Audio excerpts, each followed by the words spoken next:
DPS podcast. That's Damage Per Second podcast, episode 212.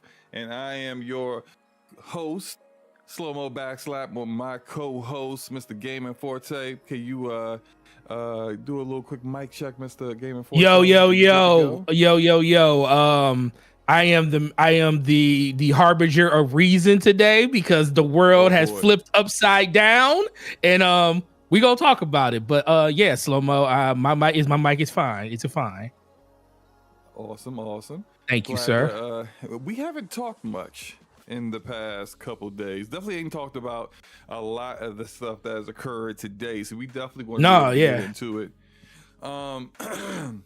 Shout out to you guys for coming through. Appreciate everyone that is joining us live, and as well as those who will watch it on the replay on Spotify and all that other good stuff. So yeah, you know what? Let's just go ahead and get into it.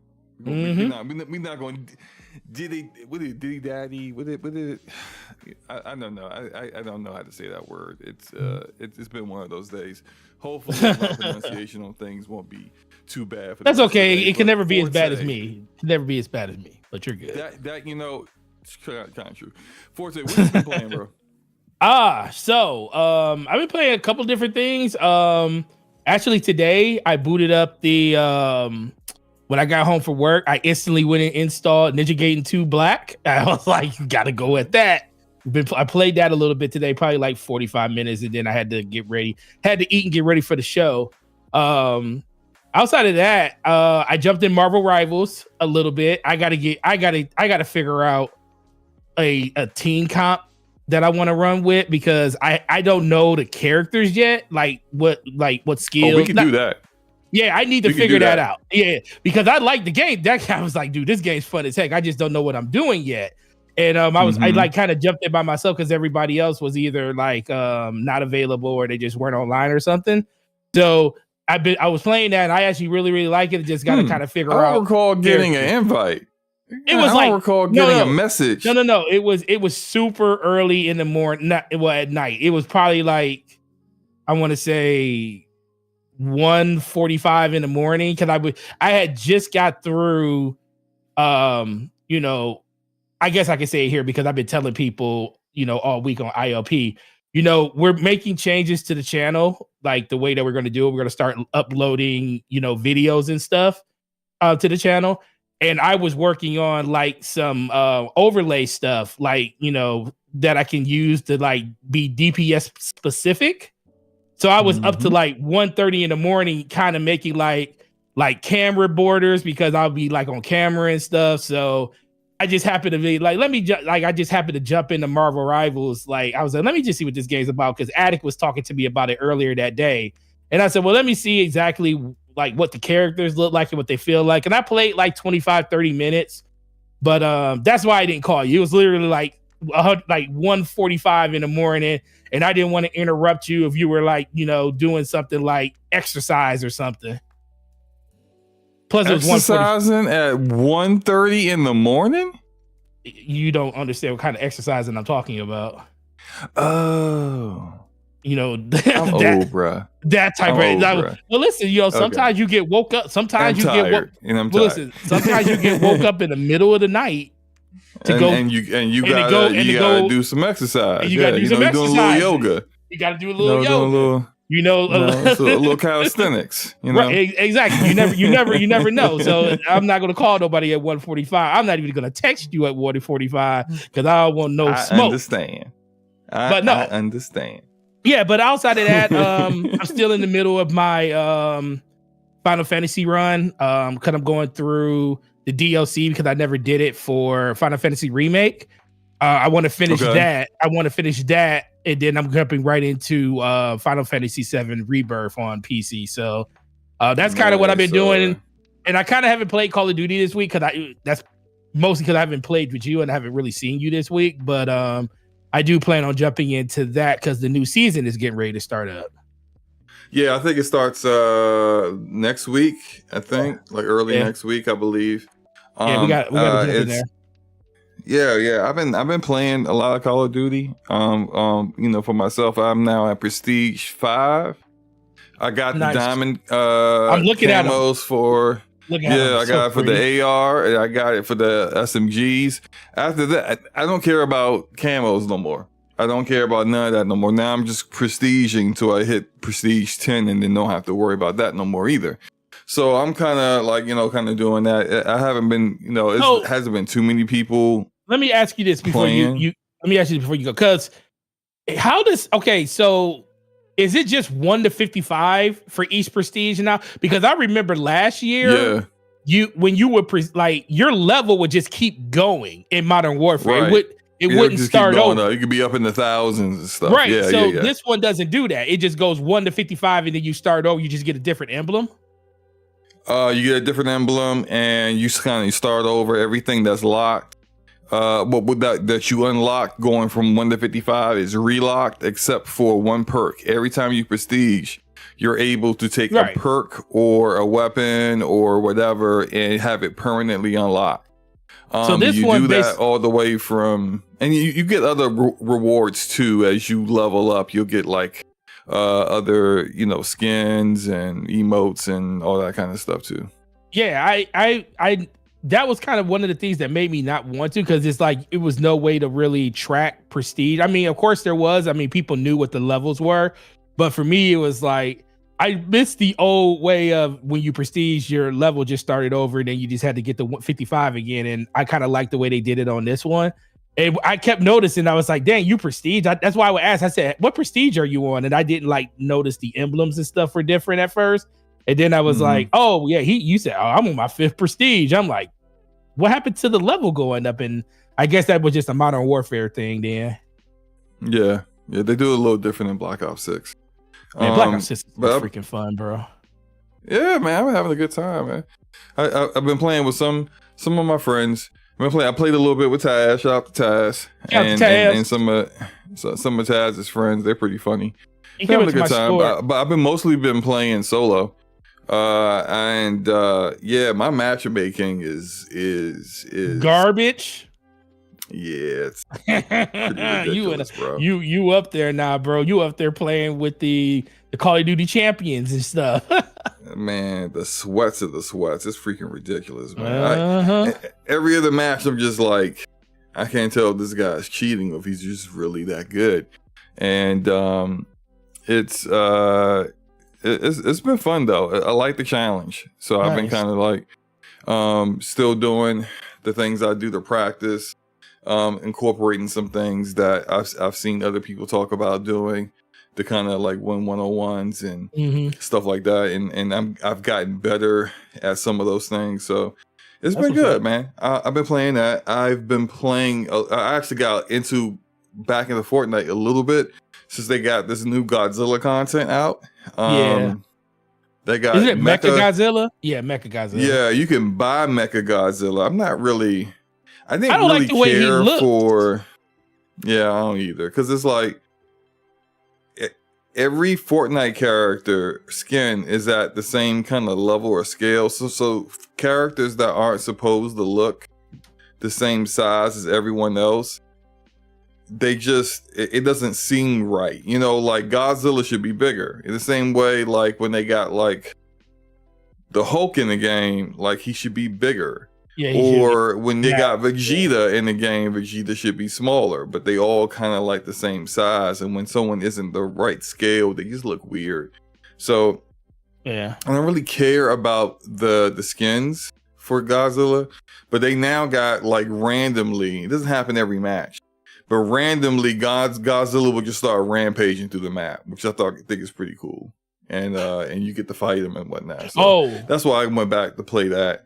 I did mean to tell you this. One thing you will never guess. Well, you will never guess a game that I literally picked up and I put it to my Xbox, and I literally started. I played the first hour. I just thought about it. It's one of your favorite franchises.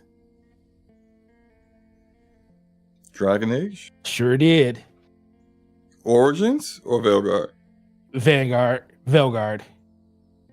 Really? So what was your thoughts on the first hour? I am kind of confused a little bit, because I am not. You should be. I am very confused. I I was like, man, I kind of want to go and look at.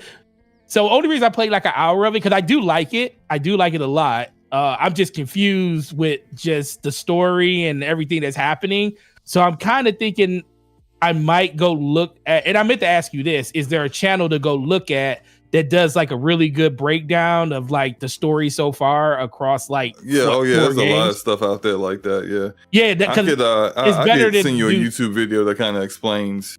Yeah, because it's better to do that than go and I mean, not saying I don't want to play the games, but once I started playing it, I was like, yo, this isn't that bad. You know, because I'm, you know, especially on Xbox, I'm playing it on performance mode and stuff, of course, because who wants to play at 30 frames per second? But the game you bought it on the Xbox? No, it was super. Like when I tell you a sale. Oh yeah, it was. Yeah, well, you know that's a topic for tonight, specifically about that game and sales. We'll get to that. We'll talk about. Yeah, we'll get to that too. Yeah, but go ahead. Yeah. So there's that. I'm also actually working on a review. Of a game that I'm going to upload to the DPS channel. Okay. I can't say what it is yet, but it's a game that's coming out this month, and it's going. It's going. It's you going. Good notes as you play it. Huh? You taking good notes as you play? I'm recording everything. And I've been kind of typing parts of my review of things that are pretty solidified in my mind that I doubt will change. As you know, I'm not going to finish. Question is, and actually edit it until I beat the game. That's what I was going to ask you. So you're actually going to finish? Yeah. No, I would never do a review without beating the game. Like that's just ridiculous. How long you been playing it? Like 5-6 hours. Okay, cool. Yeah. So look out for that soon. I need to lock in and get that done. And then also I've been playing Final Fantasy VII Rebirth on PC. Nice. And I needed to hear what you think so far. So Square's just like never going to get good at PC ports, I think. Ever since they lost Nixus to Sony, the PC ports have been lackluster. And although this one isn't as bad as like FF7 Remake and Final Fantasy 16's PC ports, it also still isn't as good as I would like it to be. I'm still in the early part where Cloud's doing his flashback. So they're like I'm still in the part that is essentially like the demo that people played on PlayStation 5. Mm-hmm. But and maybe it's just me. I don't know what settings everyone else is playing at. I suspect that if you play at 1440p instead of 4K, you're dealing with less shader cache stutter. Mm-hmm. Than if you were playing at 4K, because I'm playing at 4K, and man, it's like every time the camera cuts, whether it's in the in-game cutscenes or mostly in-game cutscenes, when it's the full motion video cutscene that's high fidelity, and you definitely can tell it's not really running on your system because it's oh my gosh, why did that didn't work? Let me look at this. When it's doing that, it's like you can tell it's not really running on your system because it's like at 30% like GPU utilization. Right. It's fine then. But when it's not doing that, it's just like it's shader cache stutter all over the place. I have no idea why this recording came out at 720p. So I guess I'm not going to show that. So there's another issue. Like I recorded my gameplay and then it didn't. I mean, maybe that's an Nvidia issue because it should have just recorded at 4K, which is what I played it at, and instead it somehow recorded at 720p, which I'm not going to show that because that's probably going to be all kinds of messed up. Anyway, combat's fantastic as usual. And the early parts of the game are extremely good. So I'm kind of like getting back into the mode of that again. But yeah, just the performance. I think the settings are pretty bare bones. Mm-hmm. I've been playing the 4K or epic settings with the 4080 Super, and my PC, and it's mostly sticking around like 100 to 115 frames per second. They cap your frame rate at 120 like they did with the with Final Fantasy VII Remake. But it's the shader cache stutter that really that and traversal stutter, because it's an Unreal Engine game, that really annoyed me. And I thought that potentially, and I had to check this, because with Final Fantasy VII Remake, the way they developed it with DX11 and then use DX12 as a wrapper to kind of get it up to DX12, which is not the preferred way that Microsoft says to develop games with the DX12 development kit. They didn't do that this time. It's just DX12 this time, but the shader cache issues are still somewhat there. So I'm gonna do a little bit more testing with it to kind of see where it's at and see how much better it can get. I can get it with performance, and then see what happens with like any patches that come out. But at least it's not as damn near unplayable as Remake and FF16 was at launch. So that's good. What else? I feel like that's it. I feel like that's everything I've been playing so far. You want to get into these topics, sir? Yeah, let's do it. All right, so I'm glad you brought up Dragon Age the Veilguard, because that game is not looking so hot right now. So we got some issues here with the Dragon Age the Veilguard. It only sold, according to EA, 1.5 million copies, which is half of what EA was expecting for at launch. There were been some rumors out there that BioWare was in trouble with being shut down, which is not true. That's been proven false. But one of the directors for Veilguard, I can't remember the person's name, but they have since left the studio since the game has launched. And I don't know what the heck EA was thinking. You didn't release a game for like a decade, a Dragon Age game for like a decade. If they expected more from this, that means they would have expected 3 million sales in like 2 months. I guess that's not super unreasonable, but right. With all the controversies that was going on with the game, with it being rebooted like 3 times, and it throughout its development, to me, it's just like I'm not shocked that it didn't sell great or sell up to their expectations. But Forte, what are your thoughts about that? About Dragon Age? I mean, cool. You've been playing the game, so you're kind of enjoying it so far. But how do you feel about like it not selling great? It just seems like that's kind of part of the course for just the industry right now. Unless you are a mainline AAA game that has consistently been coming out, like Call of Duty, Madden, NBA, stuff like that. Trying to get people, especially when you think about the ups and downs in the development of this game. People like how at one point they restarted development, and then we got like 3 different, splash screens with the logo and everything. And then they finally decided to actually just show us the game. It was just like, I remember you and Luca, you guys were just kind of irritated with the whole thing, and you guys are fans of it. So you were going to pick it up no matter what, whenever it came out, just due to the fact that you're a fan of Dragon Age and you want to see how that story progress.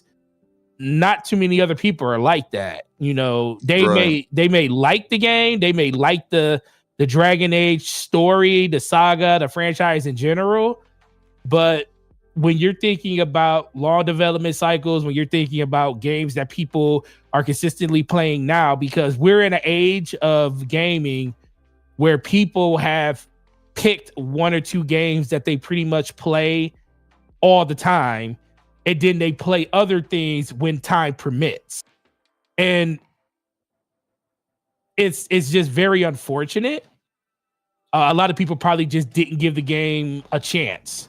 It also didn't help that the game wasn't really it really wasn't breaking any busting any doors down from just a critical review standpoint either. People just said that it was just more Dragon Age. It was really good. If you like the story and everything going so far, you'll pretty much enjoy this one.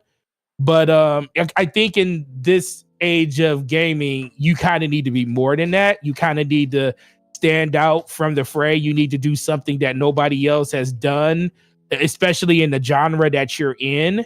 And you have to be approachable, and unfortunately, you have to be able to hit that critical mass where not only gamers are talking about you, but the critics alone are talking about you too, and they're saying how great the game is and how they can't put it down and stuff like that, because that's how that overall buzz starts happening and people start buying the game. And it's not like Dragon Age hasn't been on sale multiple times. Like over the holidays, the base version of the game was like $30, and the deluxe edition, which was $89, was on sale for like $40. Physical copy. I've seen physical. It on sale frequently. Now that might be another part of the issue too. You're not seeing as many deals on digital games other than when they're doing like these wide swath, like they did the Black Friday sale, they did the holiday Christmas sale that they did all the way through the New Year on Xbox and PlayStation, which was like considered the Christmas New Year sale. But outside of those sales, you're not really seeing big discounts on any of these digital games either. Games that, that I think that kind of hurts, especially when you're talking about 75 to 80% of the market being digital. I had this conversation with somebody at the store when, and I'll never try to, I never try to talk anybody out of buying a digital system or anything like that. I always tell them, it's really up to you. The options to you is if you buy a digital system, you are locked in to buying from their ecosystem. And for the whole holiday, for most of it, Madden was still $70 on the console, but you could buy it in store for $30. And I was like, I just used that as the thing, and people made their decision. And some people still bought a digital one, some people bought a physical one. But I also think that doesn't help when games aren't the same in multiple places and people are getting a chance to kind of dive deep and kind of do these games. Because one thing that we used to do when we were younger, if you bought a game or your parents bought you a game and if it sucked, you still played that game, because guess what, that was the only game you had, so you was just playing games. Might be the only game you have for a few months, so you better make the best of it. You better make the best of it. We have way too many games right now to play, and I think this game is being kind of left on the back burner by a lot of people, including myself, because I didn't buy it day one. I bought it literally. I got it for $22, SloMo, the deluxe edition. $89 game, $22. I was like, I can't let that go. So I mean, that's pretty obvious right there where the sales are at. Like the sales is not, ain't good. They're not good. So that's why they're when you see it like less than 3 months later, you could get you could get like not the base edition, but like one of the deluxe or the other higher tier editions for less than $30. That's a problem. That's a problem. So I think that's kind of my thoughts on where it is. But I mean, like I said, it ultimately is not just a EA and Dragon Age problem. It's a industry problem. Dragon Age just happens to be the next game that kind of, falls in line with that, along with a list of Square Enix games. Yeah. My other question to you is, I mean, so like BioWare, the studio is safe. Yes. As of now, that might change in the future. Mike Gamble, who is a longtime BioWare veteran, is the lead director on the new Mass Effect game. And so in light of this game's commercial failure, how much pressure does that put on Mass Effect to deliver? And what happens if that game doesn't become a financial success? Well, these are your two tentpole games. You know, they didn't have a really good outing, BioWare, with pretty much their last two. When you think about 3. Well, yeah, the last 3 games, right? You got Andromeda, Anthem, and now Veilguard. Yeah.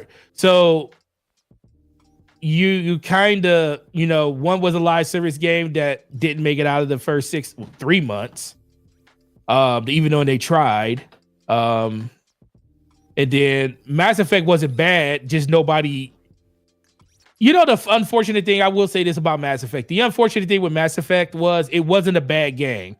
Everybody that played the game and actually got through it said it was it is literally the best playing Mass Effect game. But nobody as far cared. as performance goes and fun of the combat. Yeah. But now story wise, but the thing about the not story as good as the other games with the story, but not a terrible story either. Right. So it's just. But a lot of that is tied. It's a good RPG. But a lot of that is but a lot of that is tied to the protagonist in the game. Nobody, trust me, I didn't care about Andromeda because I could care less about the Ryder twins. I could care less. They were awful. I could care less. I bought into Shepard, hook, line, and sinker.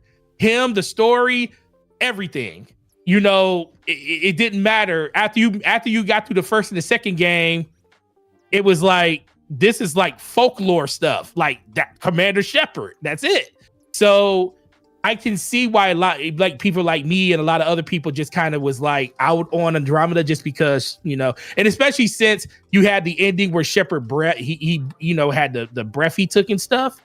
So a lot of people are still thinking like, okay, is he dead? Is he not dead? The fact that we're moving on from Shepard when people really don't want to move on from Shepard. So I think it was just a bad situation with Andromeda all the way around.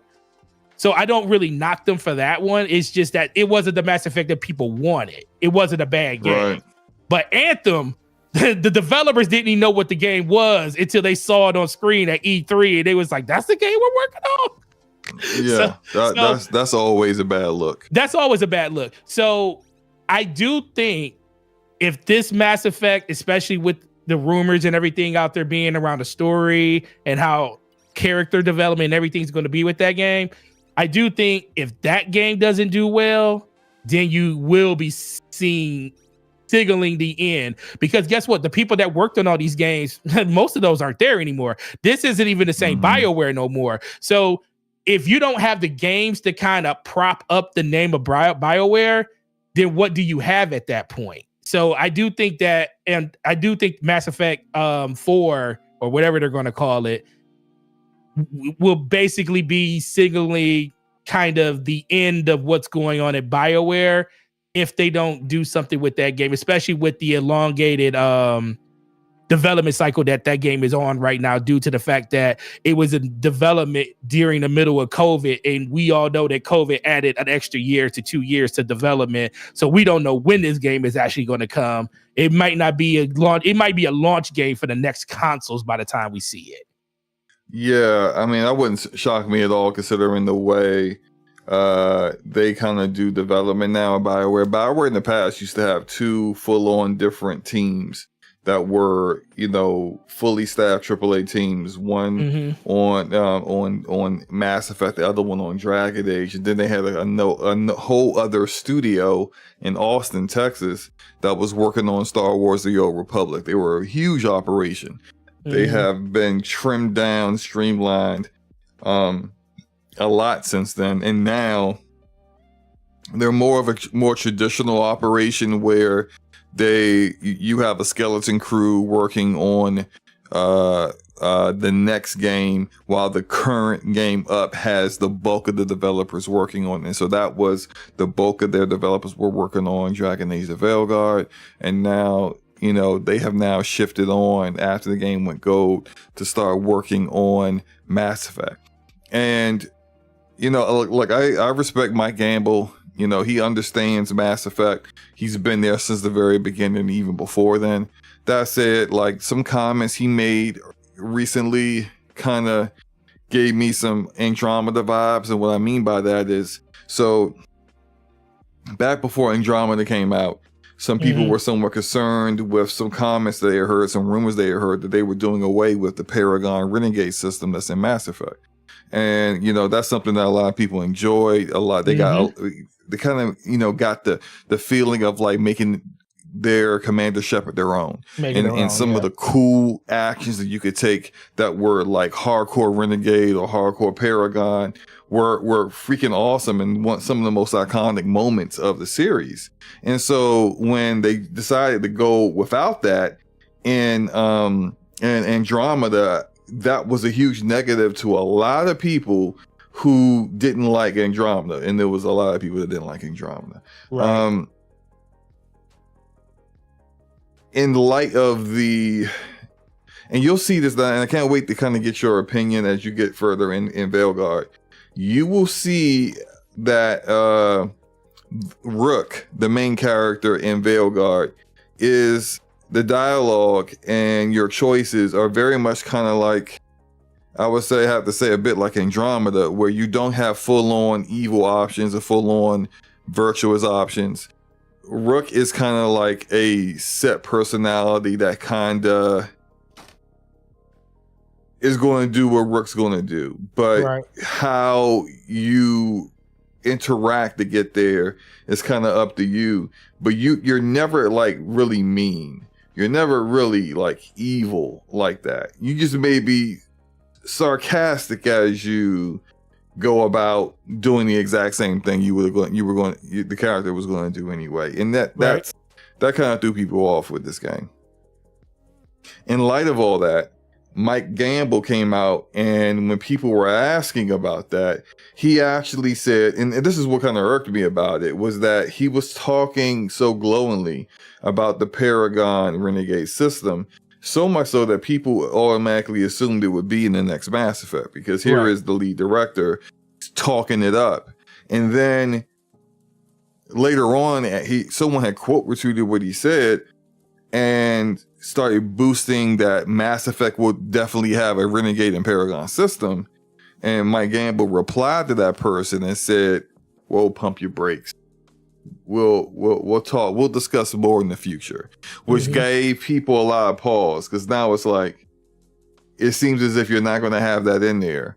What you're going to have is something that isn't that, but you are trying to find a way to explain it so that people would find it accepting, because just off the rip, if you say it's not going to be in there, people are not going to be happy. And I just like, for me, it's like, you literally know what your community wants. You literally know what your fan base wants. Why are you intentionally not giving them that? It's just, it's like that line between art and you're selling a commercial product. And it's like, I understand that you're not fully like the old BioWare team. And I understand that like you're trying to build a story, you're trying to create new characters, you're trying to do new things, you're trying to put your own stamp on this whole thing. Like Mike Gamble is a BioWare veteran, but he was the dude in the background while Drew Carpenter and Casey Hudson and all the rest of them were on the forefront. And now maybe he's trying to put his stamp on it. But bruh, you have to balance this, because you can't just make it your Mass Effect. Right. Because you're not making this game for you. You're making this game for us. And if we don't like what you're making, we're not going to get it. Or we're not going to like it. Or it's not going to have great reviews. And then it's going to be a failure. And you're going to be complaining about other people not appreciating what you made. But the fact of the matter is, they don't have to appreciate anything. They're here to be entertained and enjoy something. And when you have created a IP that has a certain level of expectations, there are certain things that people expect to have. Now, I understand modernizing certain things, like we talk about like Halo, or, you know, you can't just listen to Halo fans who wanted to play like Halo Combat Evolved and Halo 3. Like, that's just not realistic in 2025. Get over that, bro. But like, this is different. This is like the foundation of the game. Like, things about Halo we never want to see change. And if it does change, it just stops being Halo. And with Mass Effect, this is one of those things. Renegade and Paragon. That's the reason why people don't even acknowledge Andromeda as a straight up Mass Effect game. Because it just doesn't feel like the 1, 2, and 3. And if they go that route, I think that's going to be a problem. And my concern is that is leading them towards yet another failure. You got 3 strikes now. Andromeda, Anthem, Veilguard. Even though Veilguard is a good game, but as far as EA is concerned, we know how EA is. It's a failure. Because financially it's a failure. They don't give a crap about its critical success. Right. If this doesn't work, I do not think BioWare exists after this game. I'm in the same boat. And although I already kind of feel like this isn't really the same studio no more anyway, I care more about what happens to these IP than what really happens to BioWare. Because if you think about like another studio, Visceral, that got shut down by EA, and what happened to Dead Space, like a lot of Dead Space fans were upset about that, and they didn't get another Dead Space for forever. They finally did a remake, and they won't do a sequel. Right. And the remake was good. And it's just, I just don't want to see that happen to Mass Effect and Dragon Age. So that I know that, this was supposed to be a rapid fire topic. This ended up being a full on blown topic. Let's go. Yeah, man. Yeah, man. So let's kind of speed this process up. Let's go. Nintendo Switch 2. There's a rumor now that this. Go ahead and say it. I mean, I don't know who rumored it, but go ahead and say it. Just go ahead and say it. Base model, $450. With a cradle for those who somehow believe that Nintendo would release a Nintendo Switch without the ability to switch. Like, come on. Yeah, literally. And $500 for a Switch 2 with the Mario Kart 9 bundled in. So, Forte, do we believe this leak?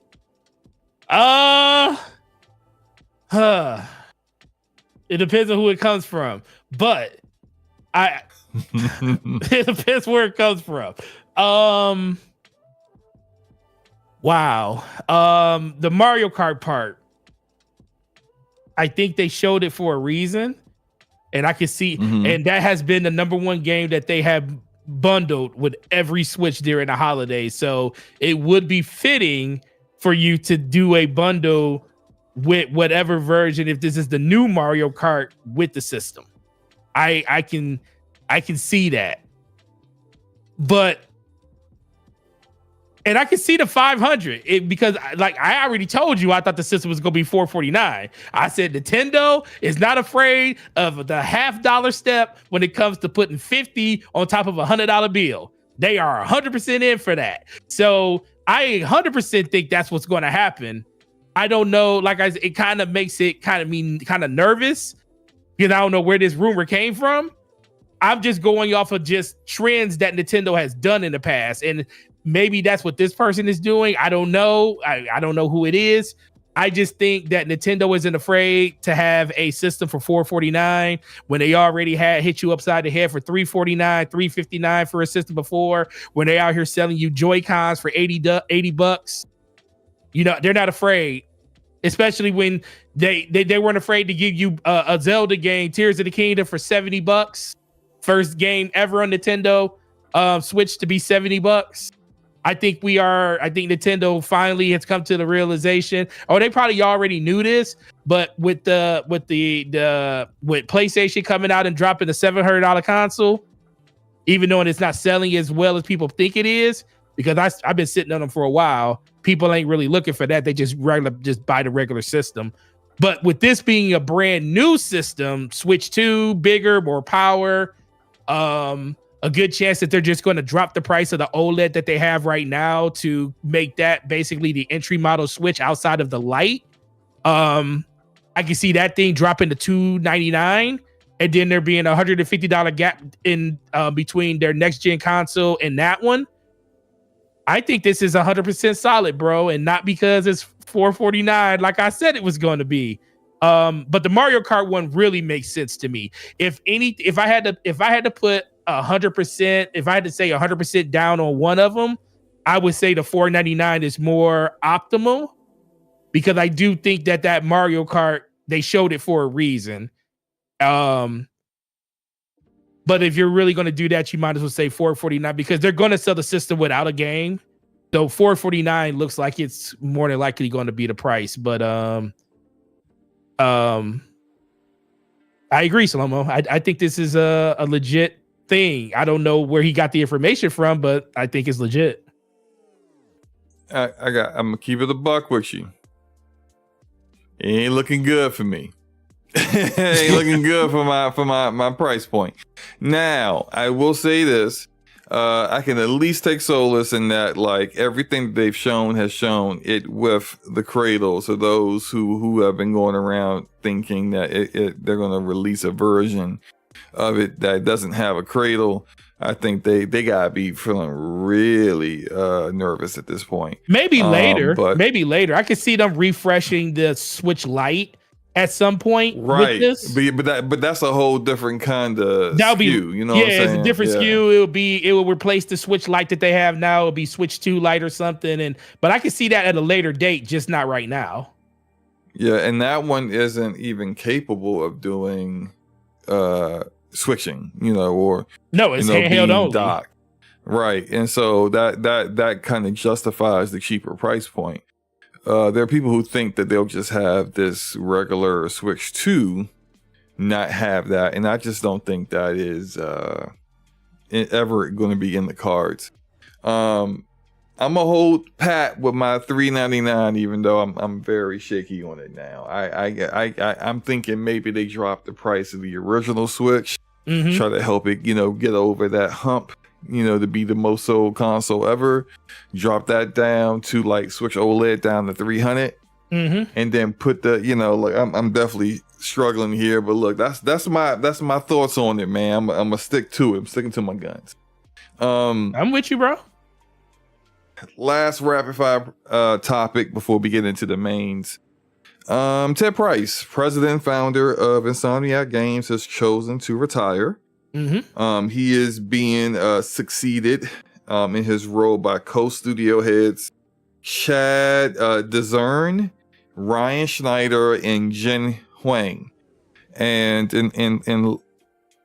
he's got a long run, and I think Insomniac is a fantastic studio, and I think that the culture that he has helped create there has been fantastic, and they make very good games, and they do so in a very streamlined, quick process. I think, especially in this day and time where it seems like games take longer and longer to come out, Insomniac seem to always deliver. So I think he deserves a lot of respect for that.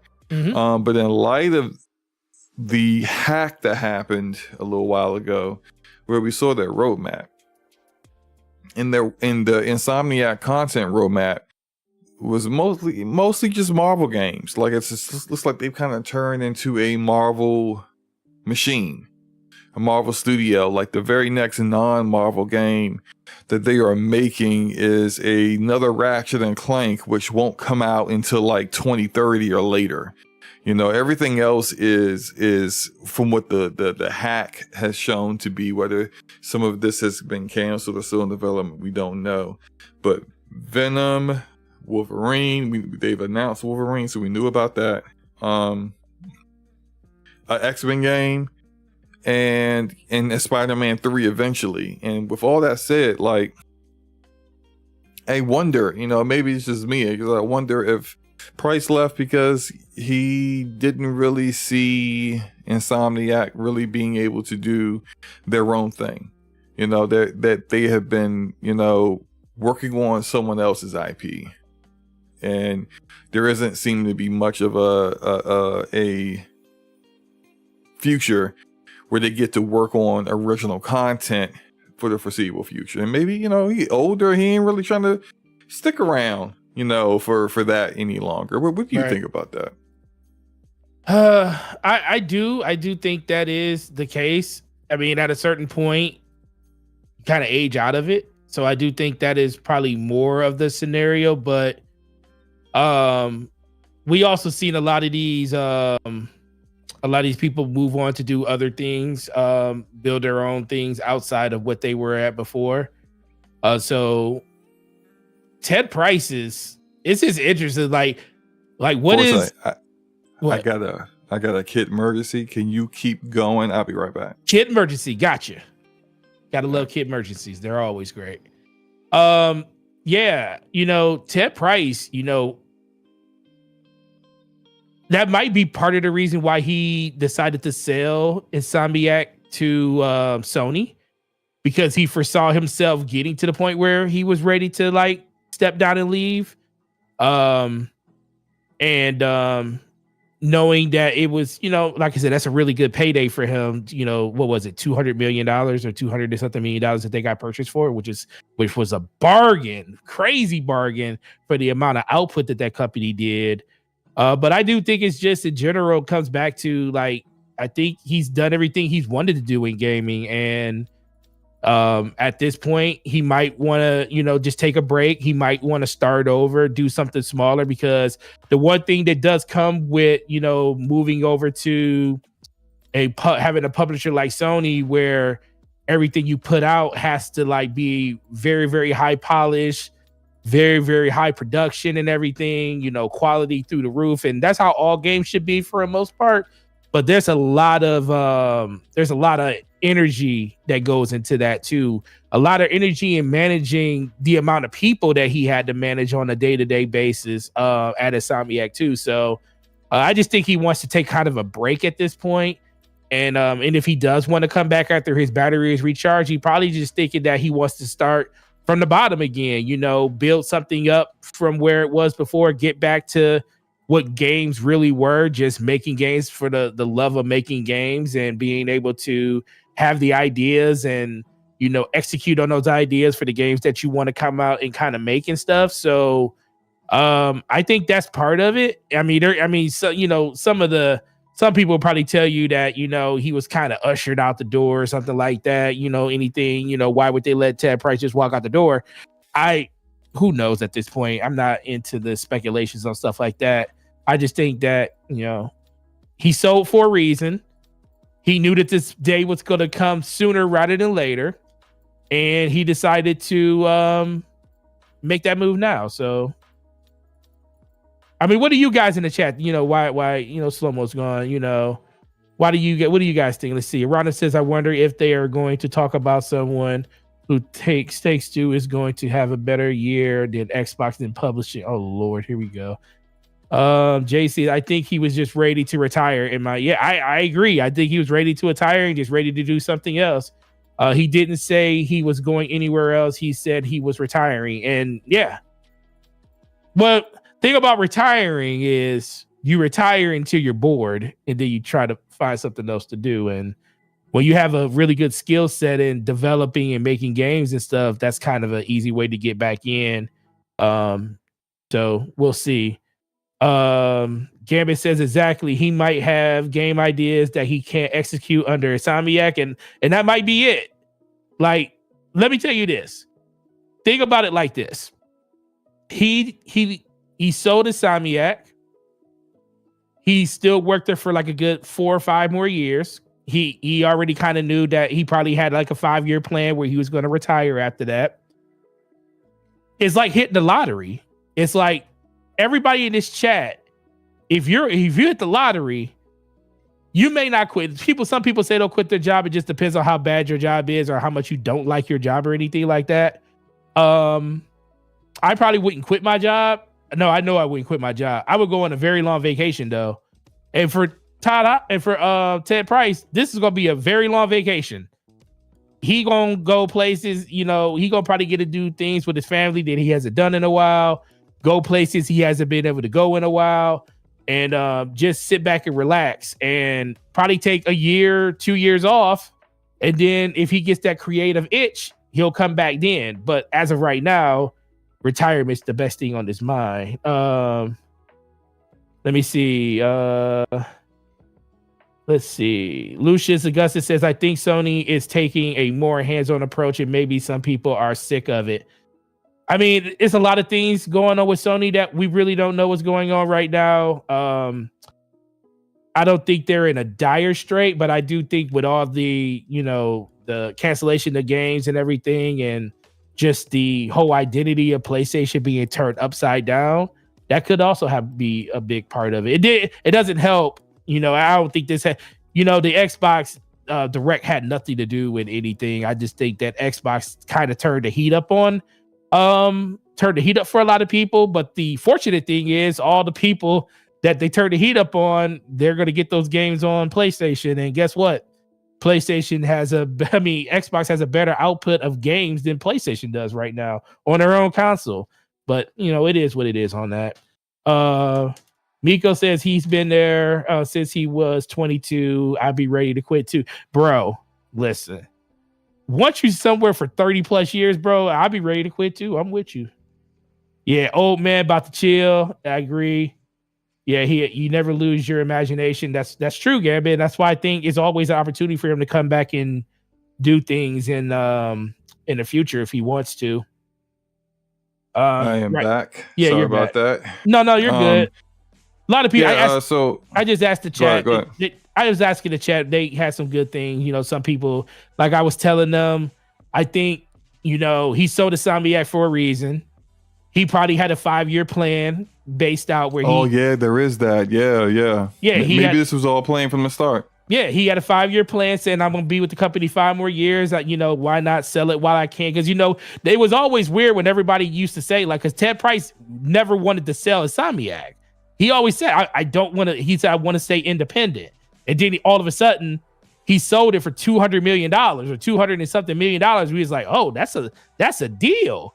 So I think that was probably part of it. He just Miko said, he was 22 when he started. So, 30 years later, a lot of things happening. And like I was telling them, and some people in the chat even said, just because he wants to retire now doesn't mean he can't come back.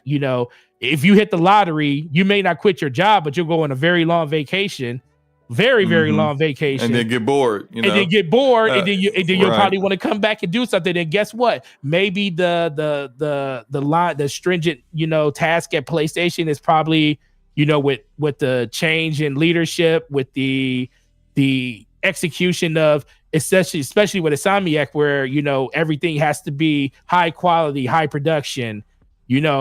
Not saying he didn't love that grind, but that grind does get very, very exhausting after a while. And maybe he just wants to reset. So, after he's done with his retirement and travels and does the thing that he wants to do, he may want to come back and build something else from the ground up and get back to like that normal development that he was so fond of when he was just building games like Ratchet and Clank on a smaller scale and smaller games like Fuse and stuff that he enjoyed building and stuff like that. But, I think it was just the fact that it was just time for him to go. And I think selling of the company 5 years ago was kind of the start of that for him. Typically when a executive sells a company, they normally have to agree to stay on for a period of time for a transition period, because a lot of people would end up leaving if the leaders just cashed out and left immediately. So a lot of times they'll end up having people stick around for a little while. And then, you'll see that as soon as they hit a particular date, they're out. And sometimes in order to make sure these people stick around to a certain date, they'll be like what they were owed out of the sale of the company may not all come to them all at once. It may come to them after certain length of time has been achieved. Right. So that could very well be it. And, I've seen, we talked about BioWare previously. The 2 doctors that were the founders of BioWare retired 5 years after EA bought them. And they did not come come back. Everyone assumed they would start their own thing after a short period of time that wasn't owned by EA and didn't have influence or interference by EA, and they never did. They just went off into the sunset and never came back. So you just never know. You know, like you cash out, you make a lot of money, you might just want to go do something else, you know, for a while. You know, I agree. By the way, that is a funny bug. I did not realize that's because like I needed some Spider-Man footage. And I just found like this one thing in my archive of gameplay. I was like, let me just go ahead and run this. And I forgot why I recorded that. I recorded that because there was a bug in the PC version where I forget the Tinkerer is her name. But the character, she just straight up just like falls dead out of nowhere. Like at a part where she's not even supposed to do, like she's supposed to like be walking you through her gang's base, and she just falls dead. It's so funny. And I recorded it because it was hilarious, and I just didn't realize that. Anyway, you ready to get into these topics, man? Let's go, man. All right. So, Nvidia's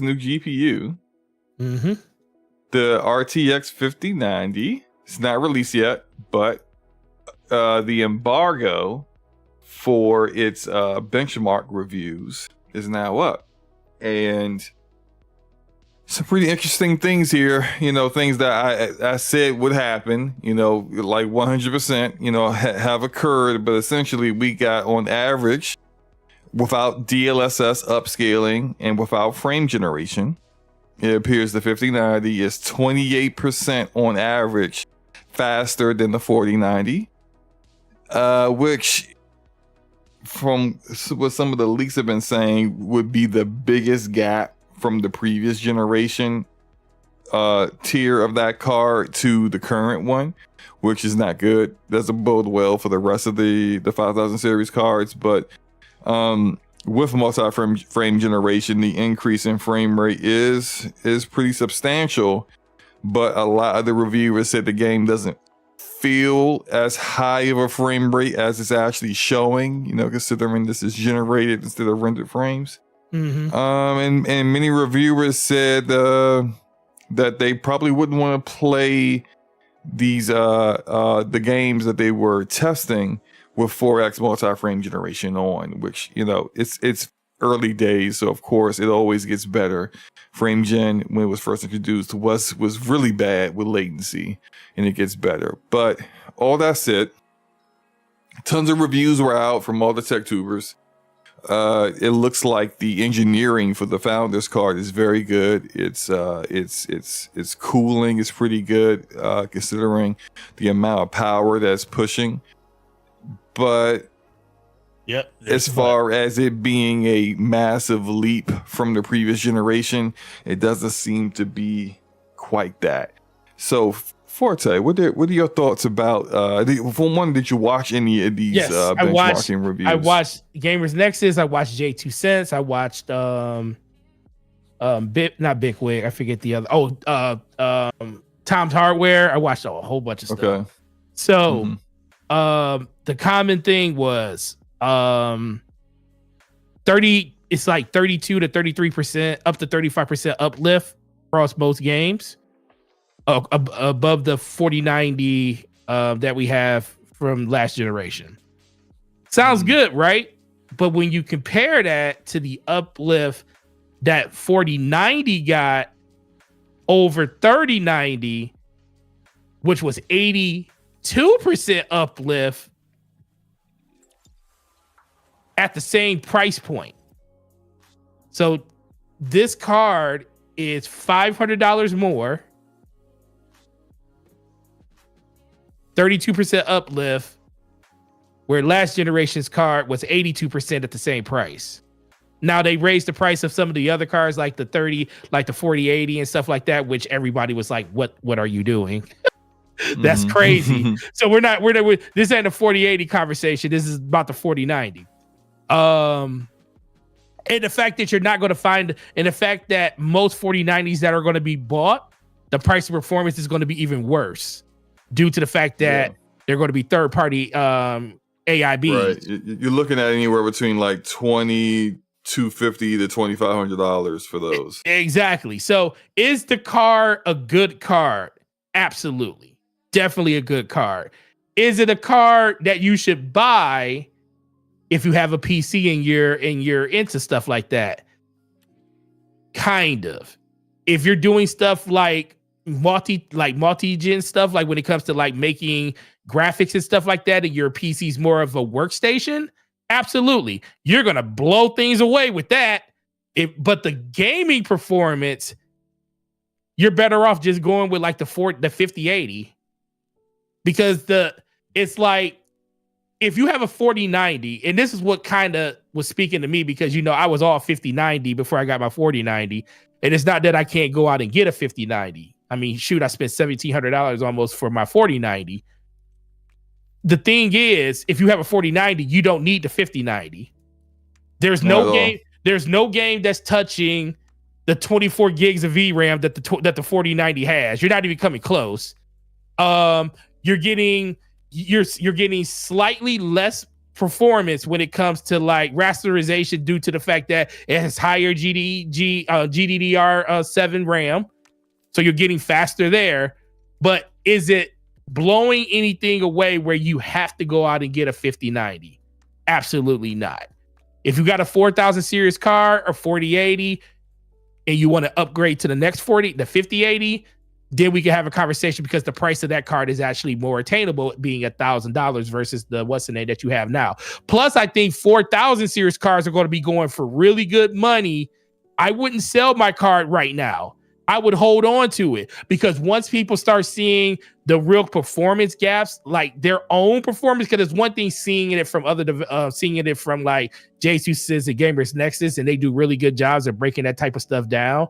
But once you get it in your enclosed ecosystem, I don't want people to get disappointed that they're not getting what they think their money should have been worth. And I think a lot of people, due to the power of the raw performance power that you're still getting out of the 4000 series cards, I think a lot of people are going to like choose to stick with their cards. Now, are these cards going to sell? Absolutely. They always sell. 5090 is going to sell out. 5080s, when they finally come out, theirs going to sell out. Whenever they finally release that graphics card that's going to sit in the middle of the 4080 and a 5090, which is going to probably be the 5080 Super or 5080 Ti for $1,500, is that going to sell out too? Absolutely.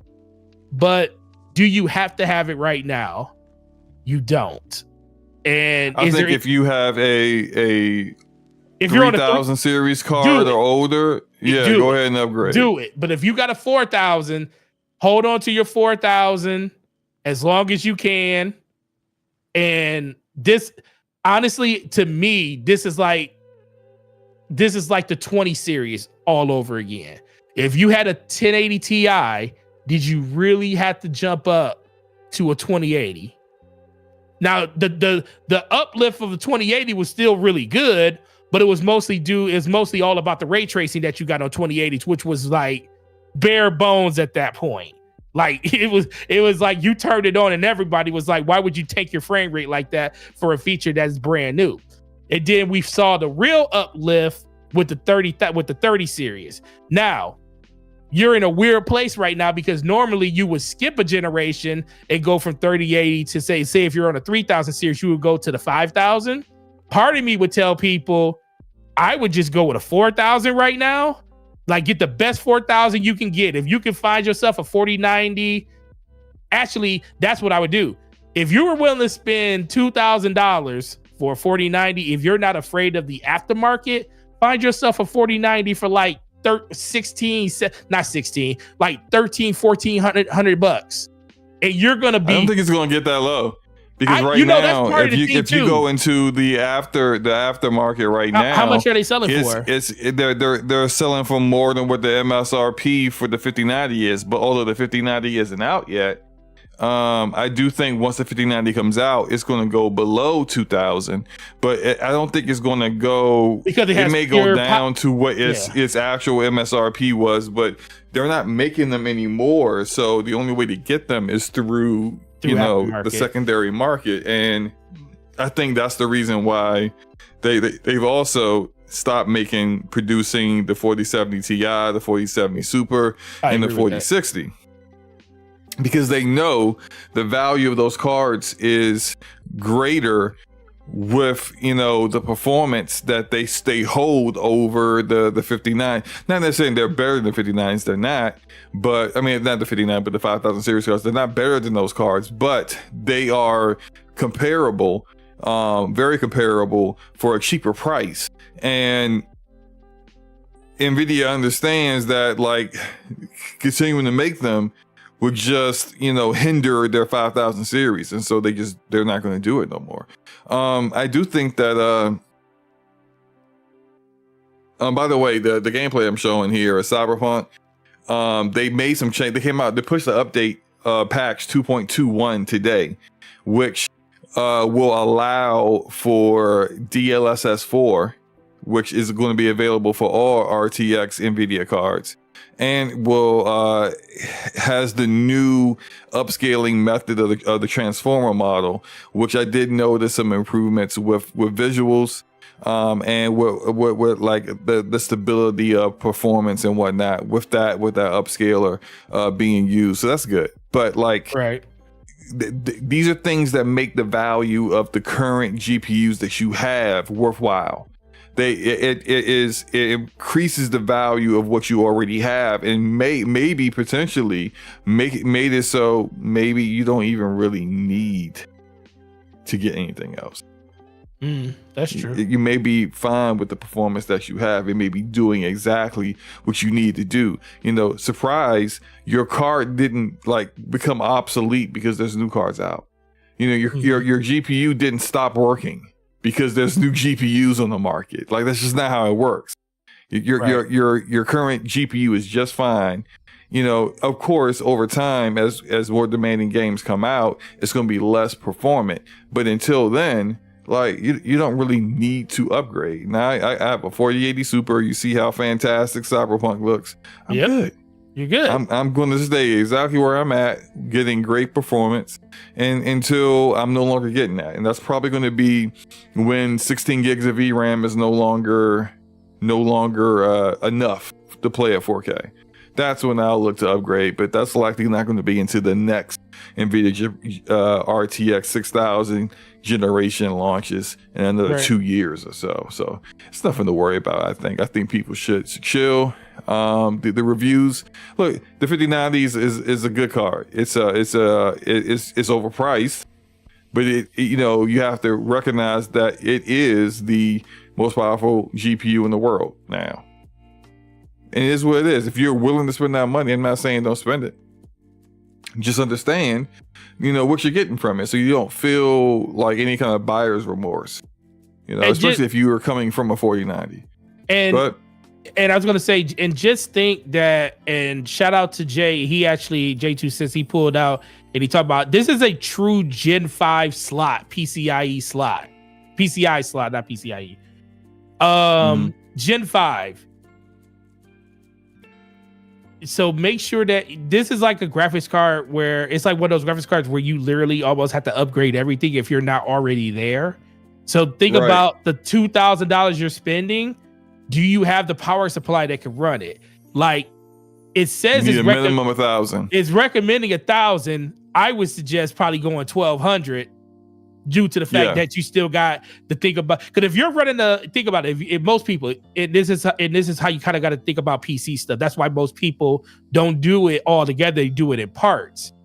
If you're buying a $2,000 GPU, you're probably running a CPU that's pulling crazy amounts of power too. You're probably pulling like at least 80 to like 100 watts just on your CPU alone. And then you probably got really good RAM. You probably got a really good motherboard. So think about, you know, all the other things that go along with that, you know, that $2,000 price tag. The main reason why for me, when I upgraded my GPU, it was a good move just to do the GPU. The only reason I haven't done my CPU, I'm still running with a 5950X, perfectly fine, really good CPU. It's not really holding me back in anything right now. I mean, I can still pretty much play and, you know, do anything I want to do with that CPU. But if I want to upgrade, and the reason I haven't done it is because that one's still on AM4. They're on AM5 now. So not only would I have to change my CPU, I would have to change my motherboard. I would have to get new RAM. So I'm not going to get less than what I have. And what I would probably end up going with is that 70 with the 7950 3D X3D, and then the motherboard to go with it, and at least comparable RAM to what I have now, but just faster. That's going to cost me at least $1,600 probably just for those 3 parts, because, you know, you just got to kind of think about those things. So that's the only reason I haven't done my CPU yet, because I know that's pretty much overhauling my whole PC. When you do your GPU, think about the other things in your PC too. It may be, you may have the money to do it. And like SloMo said, we're not trying to spend anybody's money and tell them what they can't do. Just be very, very mindful in everything that goes with a graphics card like that, because you don't want to spend all this money on something and you're not getting everything out of it due to other things around it holding you back. Yeah, facts. And yeah, you know, like I will also say before we move on, the 5080, I think the 5080 is probably once again going to be the weakest value when it comes to these new Nvidia GPUs. It has one of the lowest rumored pure performance at like 11%. Actually, that's not even the worst. I think the 5060 was lower in the 5070, but 11% is not, you know, if you're coming from a 4080, clearly not worth the upgrade. It also is the benchmark reviews are not available until the day of the release of the card. And as we kind of know from like video game releases, typically when a company is not allowing reviews to be seen of their product until it's already on the market, they're kind of wanting people to make that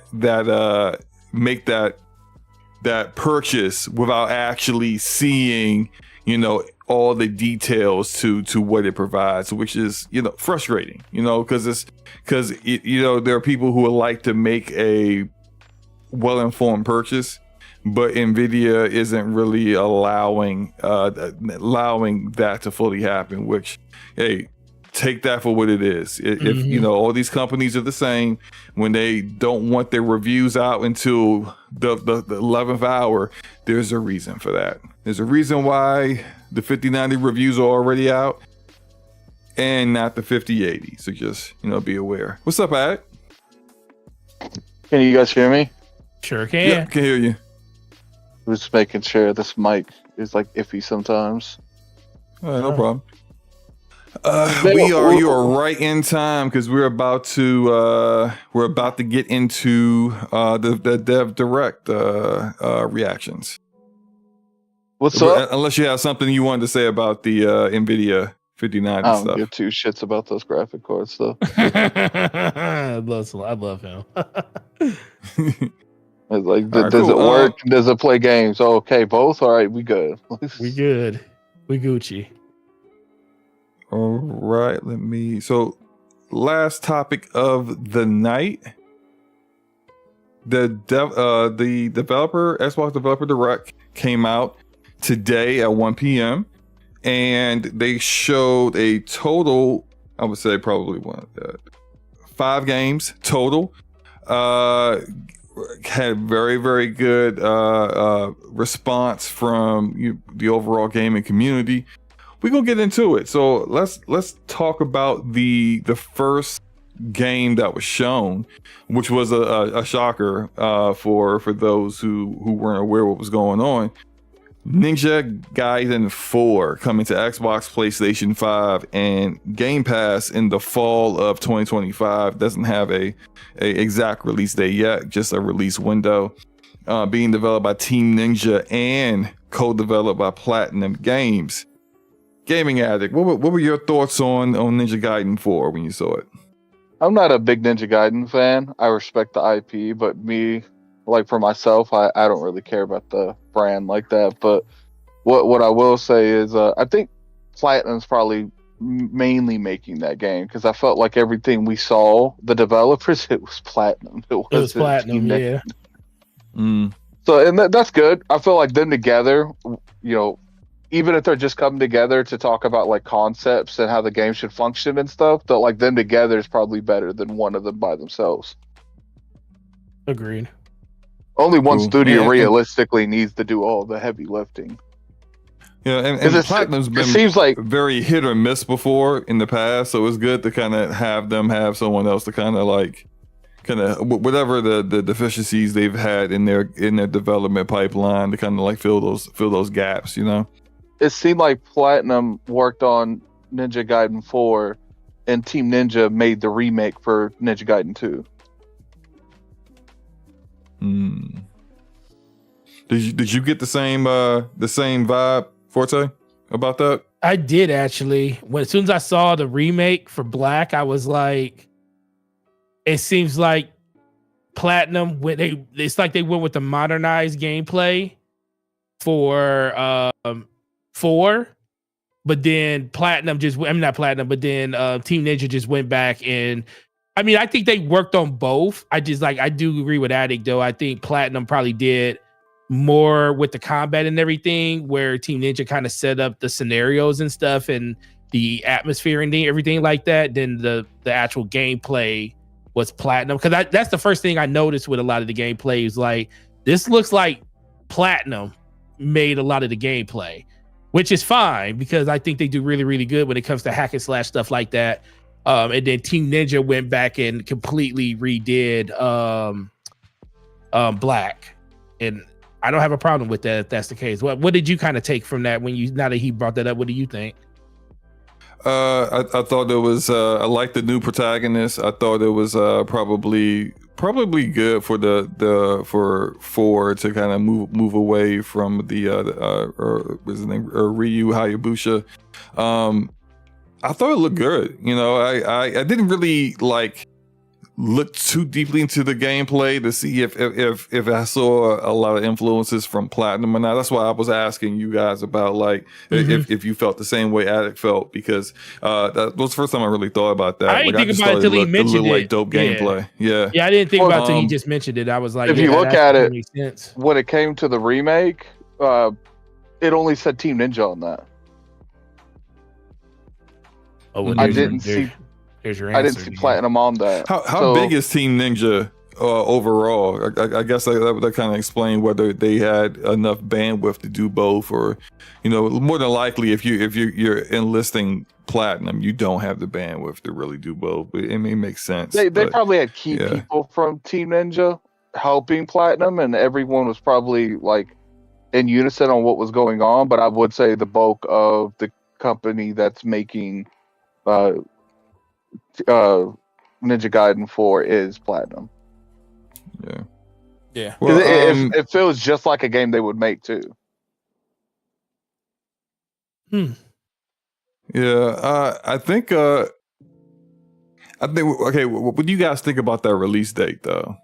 Well, not really release window of fall, because it seems like most. It was the only game they announced. Publishers are kind of like. Because the looming GTA 6 that's out there, no one really wants to kind of say they're coming out, and maybe them just doing a release window is them kind of hedging their bets, we kind of want to release here, but if we need to, we can maybe go a little earlier or maybe later. What do you guys think about that? So it was the only game. First of all, we got release dates on everything. Yes, that's awesome. That was awesome. This was the only one that gave us a window, and it was the only one that was outside of the first half of the year, which is freaking incredible. But I think this game, I do agree with it. It does give them the wiggle room, depending on how close it is to whatever ideal date they have, that they could move it. but I do think there is enough people out there that loves this franchise that it won't be too much impacted by GTA. Every game's going to be impacted by it, but I do think this is just one of the games that it's been a long time since we gotten a proper one.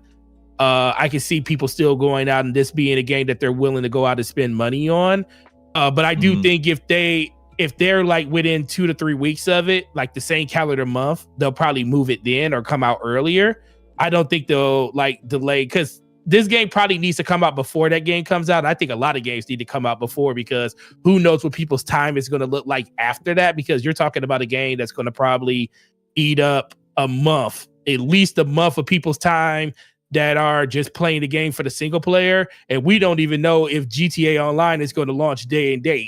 That would be a whole nother thing if it does. And if they stagger it like they did, which they probably will, maybe stagger it. They'll stagger it by 30 days like they did GTA 5. More like a couple months. That was the initial plan. You don't think they've upgraded that? Yeah, exactly. So hey, what Red Dead? Yeah, they did that with Red Dead as well, right? Red Dead Online, which is terrible. I couldn't stand Red Dead Online. GTA Online's way better, but didn't with Red Dead 2, didn't that come out and then Red Dead Online was like 3 months later or something like that? Yeah, I think that's just their MO. Which is probably smart. You know, go ahead and make sure that the main game, the single player release is ready to go, polished, and then you can focus in on the online. So it wouldn't surprise me if that is also the case. But that GTA 6 is just like the story part of the game. That's going to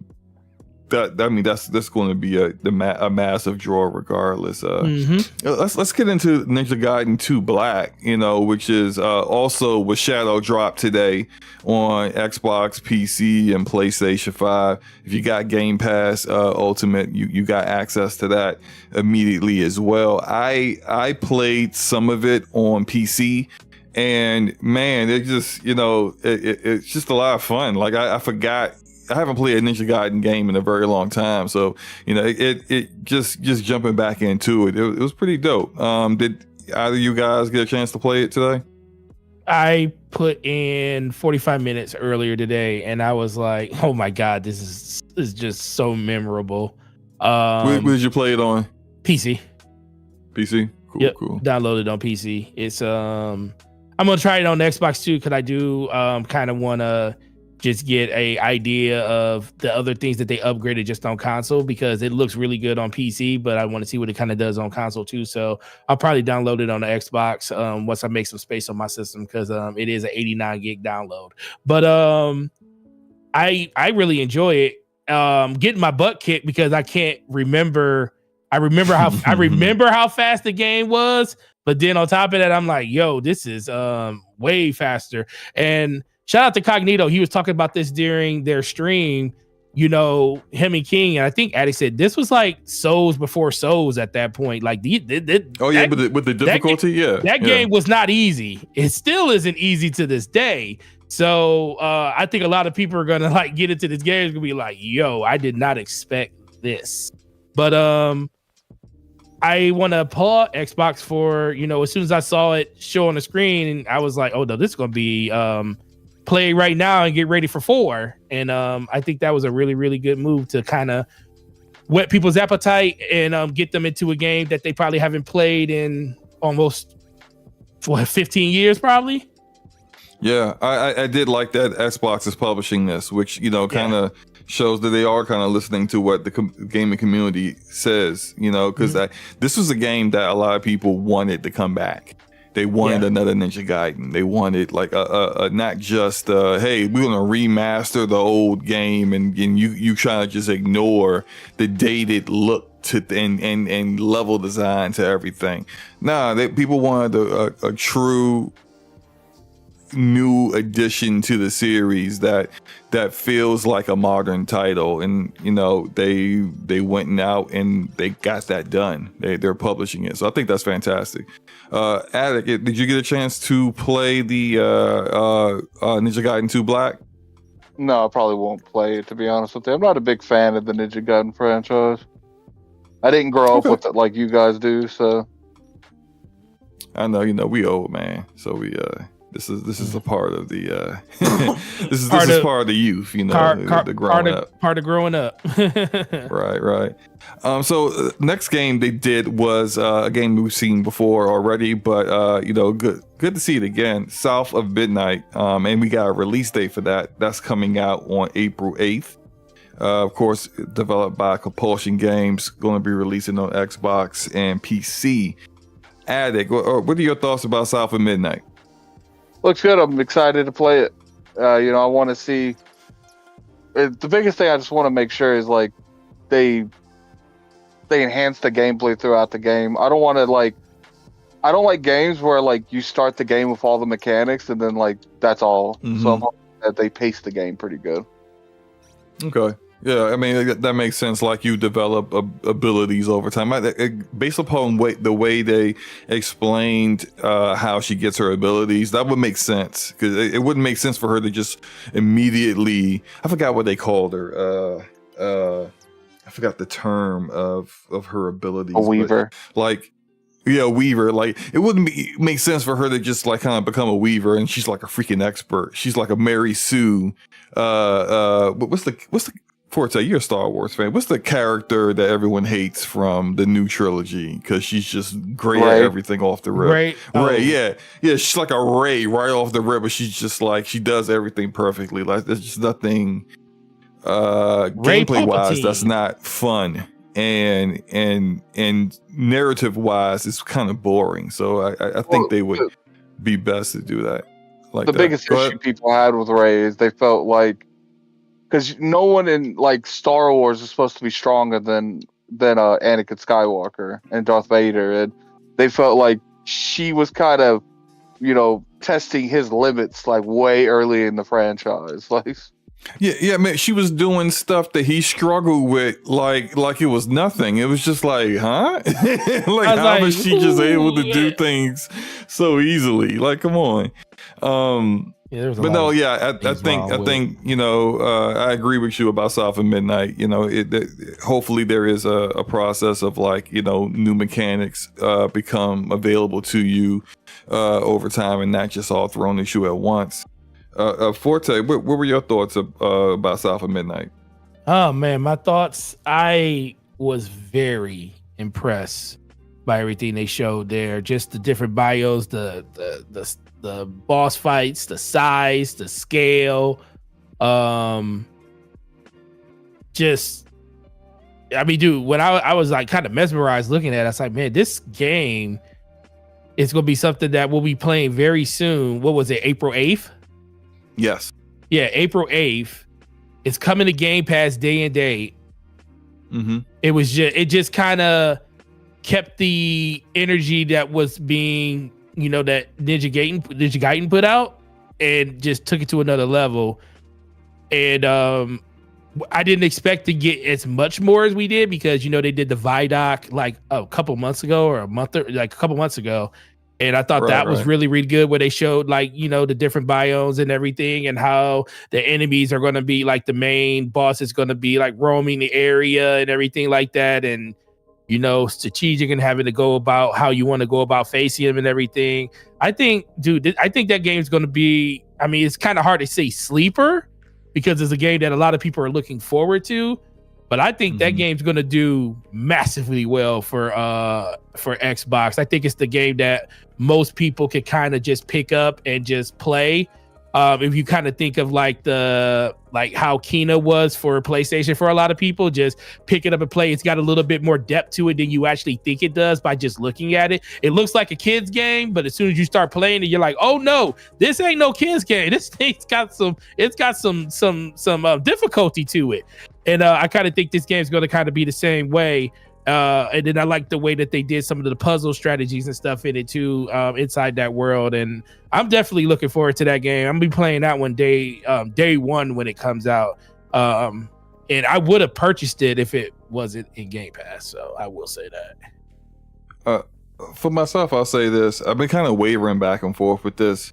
But watching the gameplay from this, I've made up my mind. I'm turning off that stop motion. No, I can't do it. Oh yeah, I'm not. that's No, I happening can't. from the start.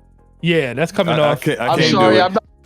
I'm not playing I'm not having a feature on if I don't have to that makes the game looks and feels like it's running worse than it does. Right, I agree, Yeah. 100%. And it's not. I'm not knocking anybody that wants to play it like that. I mean, I like the fact that it's there. There's an option for it, and it brings a uniqueness to the game. But for me, it just like when seeing some of the gameplay with it like that, it just throws me off. And I remember playing one of the Spider-Man games. I can't remember whichever one allows you, I think it's Miles Morales, or it might be Spider-Man 2, one of those, where it allows you to have the Into the Spider-Verse Miles suit, but then when you put the suit on, it kind of does the kind of animation that you get from Into the Spider-Verse, which is very like different. And I couldn't do it. Like I put that suit on and I was like messing up in fights because I just couldn't get the timing down with the way the animation was so different.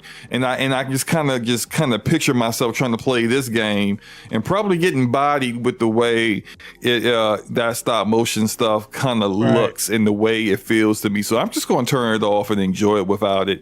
That said, like I'm with you guys. Like this is a game I've been ever since they first showed it. I've been kind of looking forward to it. So yeah, I may just buy this on Steam instead of playing it through Game Pass, especially considering the way a lot of games on Steam tend to have a more mature version of the game than what comes out on PC Game Pass.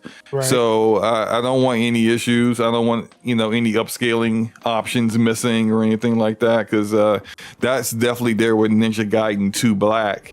It does not have DLSS. It's got FSR, but it doesn't have DLSS. But you can definitely tell it's there because in the options, it talks about DLSS with frame generation, but you don't have DLSS. So it just tells me this is once again, a older version of a game that's on PC Game Pass, but more than likely the Steam version has the latest up to date. So I'll just, when it comes to South of Midnight, I'll just buy it on Steam. It's no big deal. Gotcha. Next was probably one of my most anticipated games of the year, Clair Obscur Exhibition 33, which is being developed by Sandfall Interactive. That one also has a release dates coming out on all platforms, but that one's coming out on April 24th. Yo, I'm so excited for this game. Like this is one of my top 5 games this year. I'm excited for. Forte, what are your thoughts about Exhibition 33? Yeah, like I said, this is the one I was looking forward to the most at the showcase, due to we didn't have as much information on it. But Lord, just the overall gameplay aesthetic of how they're going about with the 33 is really, really cool. Really, really interested. The combat looks great. Like, I like how they talked about how they went about refining and how they went about going about how they wanted to implement the combat. I thought that was really, really cool and thoughtful. A good way of actually kind of keeping things the way that people know how they play versus giving you something new. Visually, I was like, yeah, this game, like, I just can't wait to get into this game and give it a try. So I was very, very excited to see exactly what they showed there. And then, and part of it was I had to go back and watch the trailer again after, well, not the trailer, but watch the reveal again after the show, probably like a good 45 minutes to an hour after, because I didn't want to be put into a situation where I felt like, because I gave it, we're probably going to say what we gave our things for the show at a later time, so I won't say it now. But I was kind of looking at it like, am I just hyped because of the first two things they show? Is it just like this effect where it's like everything that they show going forward is just going to be good to me no matter what? So even when I went back to go look at it later, like 45 minutes after the show, I was like, yeah, this looks official, and I'm definitely looking forward to that one. And I'm glad that South of Midnight isn't going to be one of the longest games, because that's a 3-week turnaround till this one comes out, and I think this one is going to definitely put more time in when it comes to like the length of it. So it's good to know that we're going to probably get through South of Midnight, hopefully in a good amount of time, so you don't feel kind of burnt out before you get to this one, because they do come out 3 weeks apart from each other. Yeah, I don't know what happened to Attic. I just sent him a message to see if he's good, but he just dropped. I'll ask him this question if he gets back in. But for myself, part of the reason I like turn-based RPGs, so I especially like turn-based RPGs that just don't do the regular traditional stuff, that add a wrinkle for gameplay that's different, and this is definitely doing that. Visually, it looks fantastic visually, which is wild coming from a studio that only has like 30 developers. But I think most of all that really that really got me excited from this direct was when they were discussing the premise of the story, which has been kind of something that I've been interested in but didn't really know. So the way the reason it's called Exhibition 33 is that there is this entity or monster or whatever you want to call it that puts a number out, and the number is counting down. Yep. And if you are older than that number, if you were older than that number, then you just die. And so I was like, that's what crazy. The humans are doing, that's crazy. Such a crazy, like, I've never seen anything like that in even a movie or game. It's so like such a different, unique plot. But like, so the exhibitions are the people who are that age, because they have basically very little time left, because they're going to age out and die.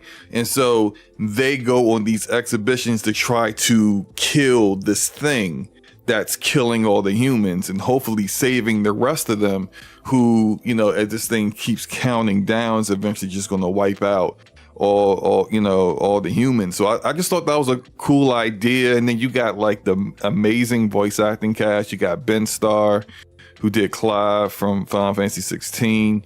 You got Charlie Cox, who plays Daredevil in the MCU. You got the I forgot the young lady's name, but the entire they got an all-star voice acting cast here, and guaranteed some of them, or a few, or at least one of them, is going to be nominated for voice actor of the year or whatever later this year. It's an amazing premise, and that's one of that game, and I think is Dispatch, as well as Borderlands 4. Those are my top 3 games. Can't wait to get into and play this year. Alex says he had a power outage, so he was having those. He had those earlier today. Was it like it goes out and comes back, or does it stay out? No, because it happened during their stream, where their stream crashed for like 10 minutes and then they came back. Oh, okay. Well, hopefully it gets his power back on, because it's way too cold to not have power. Oh yeah, it's definitely here right way now. too cold out here. My back hurting from all the snow. Right, my back's still hurting. I'm be old. You got hit with a bunch of snow though. Good God. Yeah. Shout out to Alec. Hopefully he gets that turned back on as quickly as he can. But yeah, that game, I can't wait to play that. I wish it was out. That's another game I'm buying. Like it's just straight up, I'm buying it on Steam. There you go. I might just go ahead and put my pre-order in tonight, just because I know that's a game I want to own. I just got a good vibe from it. I feel like it's going to be fantastic. Be quiet, Amon. Talking about slow back always hurt. I know, man. Leave me alone. And then the last game shown was Doom: The Dark Ages, of course, being developed by id Software, and coming out on all platforms, releasing May 15th. Which, think about that for a second. We got what they didn't show today was about, which they showed at the last Dev Direct last year, so I'm pretty sure that's why they didn't show it today. But that's coming out next month, so that's February. We got Ninja Gaiden 2 Black that came out today. So that's January. There's a February game, and then they skip in March. Wait, no. Yeah, they're skipping March, but then the beginning of April was South of Midnight. The end of April is Exhibition 33, which, you know, they got the marketing for. It's on everything. A lot of the stuff is on everything, so it doesn't matter. And then in May is Doom: The Dark Ages. So, you know, when it comes to the first half of the year, cadence of releases, very good for Xbox publishing as a publisher. I'm not a big Doom fan. I said this, you know, a few weeks ago. Some people were shocked that I wasn't big on Doom. I'm not really interested in this one. But Forte, what are your thoughts about Doom: The Dark Ages? I love Doom. I will most likely play this on PC due to the fact that Doom should be played on a PC. But I think it's going to play really, really well on console too, because all the Dooms kind of play well on console. I like the it's like the overworld in that game. It's gonna be massive. The size and scale. I was like, when you're just walking around and you see the size and scale of some of these enemies are really, really good. I think in general, it looks good. I just like watching him walk around with the cloak on. I'm like, yeah, this dude looks so badass, and I'm like, kind of he does. He just looks he's like a dude's dude, man. That's who that dude is, a dude's dude. And I was literally looking, I was like, yeah, Doom guy, dude's dude. That's who he is. And then I was just thinking, like, man, Master Chief might not want nothing to do with this dude. Might not want nothing to do. He thought RTX was something, but we'll never know. We'll never unfortunately know, because somebody high up at Xbox was like, or Microsoft was like, nah. Yeah. We don't. I got no vision. We got I'm no vision. I'm a boring person that doesn't like exciting things. So we don't want to. Anyway. We don't want to see our IPs put up on the silver screen in season 2 for people to enjoy on secret levels. But whatever. But no, I'm definitely looking forward to it. It comes out literally the week of my birthday too, May 15th. So I'm definitely really, really looking forward to that too. So I think in general, it's just going to be for that game. I just think I put it like this: if you liked Doom Eternal, you're going to really, really like this game, and it's even more open than that. And I'm really interested to see how they go about implementing that, because that's kind of something new to Doom and everything. But everything I saw in the game, I was just like super excited. And this was another game I just went back and watched the reveal after the fact, just to like kind of catch in, because I was kind of working at the same time, so I didn't see it all the first time. When I went back to go look at it again, I was like, man, yeah, this is gonna be awesome. So I'm really, really looking forward to that too. Yeah. So all right, I mean, it's even though it's a 45-minute show, that's early all-day show. I thought the pacing was good though. The pacing was good. It didn't overstay its welcome. I like this format better than how they used to do things in the past, where they wanted to kind of feature developer devs and let them speak and talk about their games. But I think the way they did it before was not good, because it was like an interview. They're sitting there and they're not really showing anything of the game, and they're just talking. It was boring. This is way better, where they have there's no host, and it's just, a very well edited developers kind of speaking and showing what they're working on, and then showing you what they're talking about at the same time. And it's super informative and gives you a little bit more information about these games than you would get if you just would have got a trailer, which is what we typically get from the June showcases. But that's fine, because that's like for games that are further out, as well as way more games than what you see from the Dev Direct, which is essentially like what you're getting for the most part, the first half of the year. So for what this show intends to do, I think this was the best developer direct they've done so far. The previous ones didn't do too many release dates, or and this could very well happen with this one where maybe some games slip, but everything they're showing is very unlikely to slip out of 2025. What we've had in previous dev directs, they didn't make it like Avowed was in last year, and Avowed still isn't out yet. So I think this was the best one they've done so far. What do you think about that? Say that part. You said it like you said. What did you say about the best they did? What? I think this is the best developer direct they've done so far because they gave release dates for nearly everything. The one that they didn't have a release date for is Ninja Gaiden, which I think we both said is pretty understandable considering fall is going to be kind of close to where GTA is. So you kind of want to, pick and choose your spots there. But you got everything. You got games that are more than likely are all going to release this year. And you gave people good timetables to where they're coming out and they all look good. So I think this was the best developer direct they've done. I think this is by far not even questionable of their best direct. Like I said, they even gave instead of having somebody come out on stage or pre-record somebody coming on stage talking about this is our how they usually have either Cerebon or Phil Spencer come out. I like the little touch of the black screen with the white text on it telling you all the things that was going to happen at the show and then enjoying the show and everything, pretty much like how a movie does where it just tells you on the screen and stuff. Thought that was a really good take. Outside of the developers talking themselves about their games, there was no outside influence from anybody at Xbox inside of the showcase. And I thought that was a masterful move. And it just kept we always try to figure out like what you could do to make a presentation look better. And I always say less is more. And I felt like that was the best thing they did here. Less was more. And literally from the 5 things that they shown, it went point by point by point.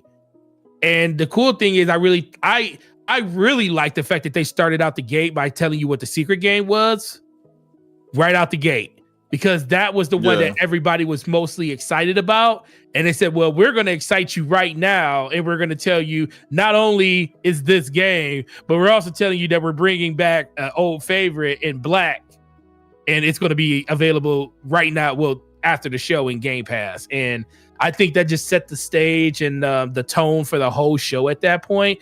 At that point, everybody was pretty much on a high. Even like Addict said, he's not a Ninja Gaiden fan like that, but he still liked the atmosphere that it brought in the overall attention that it brought to the show. So for me, it was by far the best direct they done. And last year direct was good too. So it was good too. It wasn't this good. It wasn't just this good. But this is the thing that makes this one the best one for me so far. Honestly, this is only the first half of the year. The first half. So this is all stuff that's coming out before May, with the exception of Ninja Gaiden 4.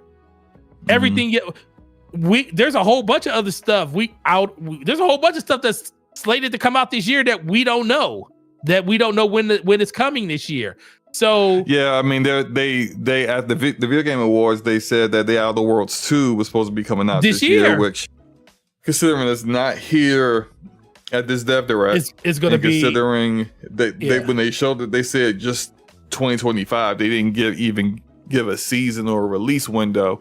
I'm thinking like late 2025. Like that might be one of those games that gets pushed to 2026. Yeah. And if we get to the June showcase and we don't get at least a update on that like a timetable, like let's say holiday 2025. If we don't even get that, then you can pretty much bet it's probably going to end up being a 2026 game. I put a poll in the chat. And the poll is, what grade do you give the Xbox Developer Direct? I only have 4 options, A, B, C, and D. A, B, C, D? But I will push that question to you, Forte. What grade do you give it? Oh, I gave it an A all day. I that's what I clicked on the screen. A. I don't give 10 out of 10s that often, but I was very, very impressed with this show. I don't think it could have been better than what they did.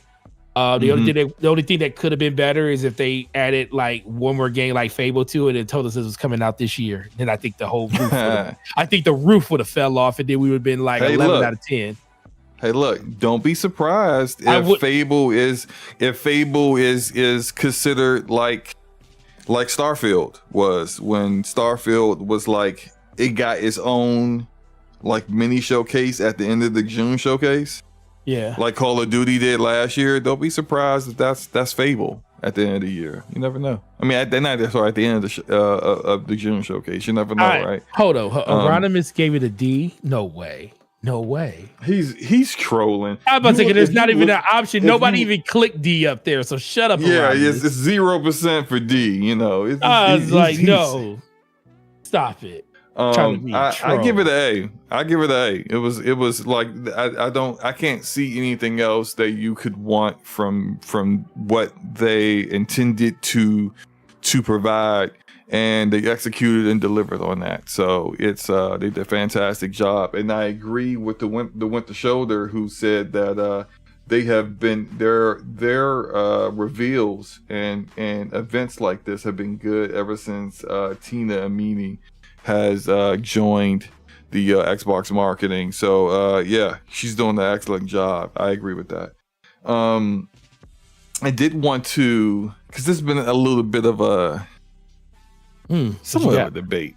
Not really a debate, but what they're showing looks good, right? You know, what they're showing looks fantastic, and people want to prematurely give Matt Booty his flowers for games that look good so far, but games that they can't play yet.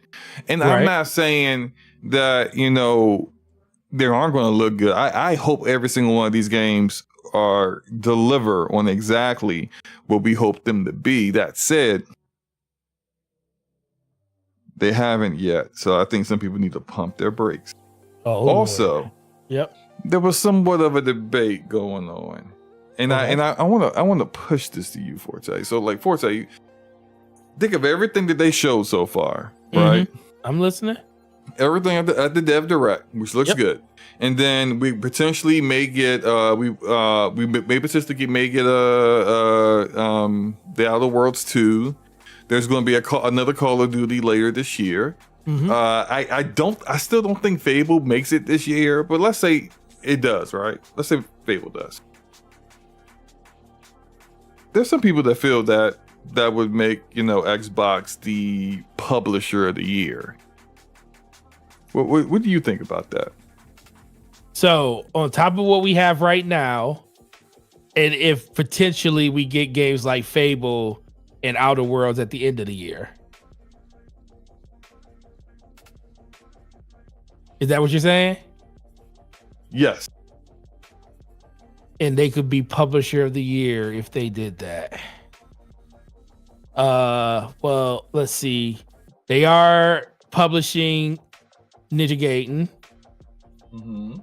So all 5 games that they showed at the showcase, they're publishing. On top of, so that would be 6 games in a year. SloMo, to be honest with you, I feel like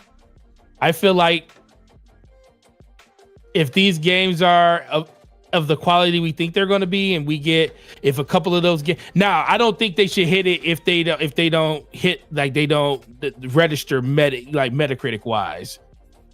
If these games hit in the high 80s, you get like one in the 90s or something like that, I can 100% see that being the case. They can't have no dud. They can't have a dud in there though. That's the one thing I will say. They can't have something that's like, broken on launch or anything like that. We're kind of done with that type of thing.